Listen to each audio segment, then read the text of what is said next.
culture est ce qui nous reste lorsqu'on a tout perdu, a-t-on coutume de dire. Ici, au Street Corner, au quartier Coleton de Yaoundé, les passionnés de l'art se sont donné rendez-vous sous le regard de l'ambassadeur d'Israël au Cameroun, Han Guidor, qui est venu personnellement vivre ces moments pleins d'émotions. Le but de cette soirée culturelle est de renforcer les liens solides d'amitié et de coopération entre le Cameroun et Israël.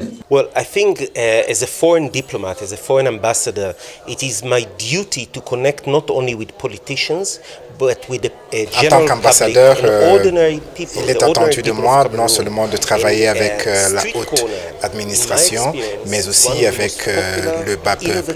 Et c'est cette mission que nous faisons ici aujourd'hui. Nous rencontrons les Camerounais dans leur milieu ici à Street Corner.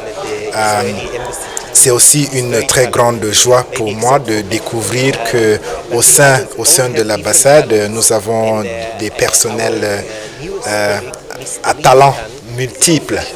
Alors, nous n'avons pas fait venir un chorégraphe israélien. Nous avons trouvé cette compétence au sein de notre personnel à l'ambassade.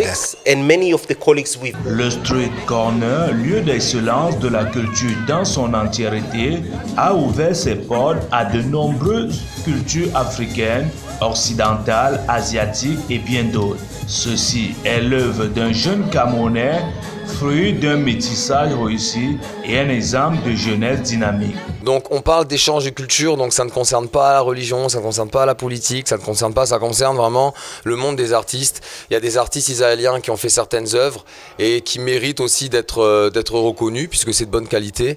Et maintenant, l'intérêt était de travailler avec des danseurs camerounais. On aurait pu aller plus loin avec des musiciens, nanana. Bon, on a dit bon, on commence, c'est la première expérience. Donc danseurs camerounais.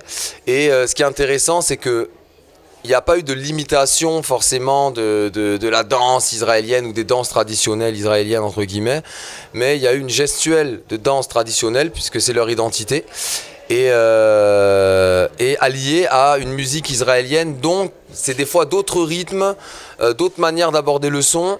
Et puis finalement ils se sont rendus compte, les artistes, que non, finalement, les rythmiques sont les mêmes, puisque en Israël, vous avez des Éthiopiens, vous avez des Africains, vous avez pas mal de sons, même afrobeat, qui sont là-bas, qui fonctionnent très bien.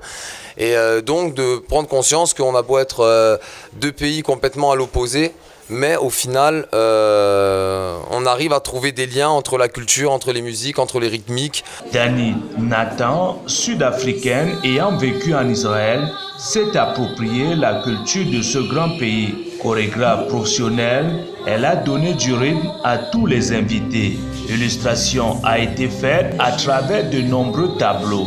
Le respect absolu pour Dieu, le Créateur, le Wailing Wall, lieu de lamentation où l'on présente tous ses vœux, plus connu sous l'appellation Place Sainte. Un autre tableau a mis en exergue la culture israélienne et camerounaise. Grâce à cette initiative qui n'est pas la première, encore moins la dernière, l'on peut dire qu'Israël est un partenaire culturel sur qui il faut désormais compter.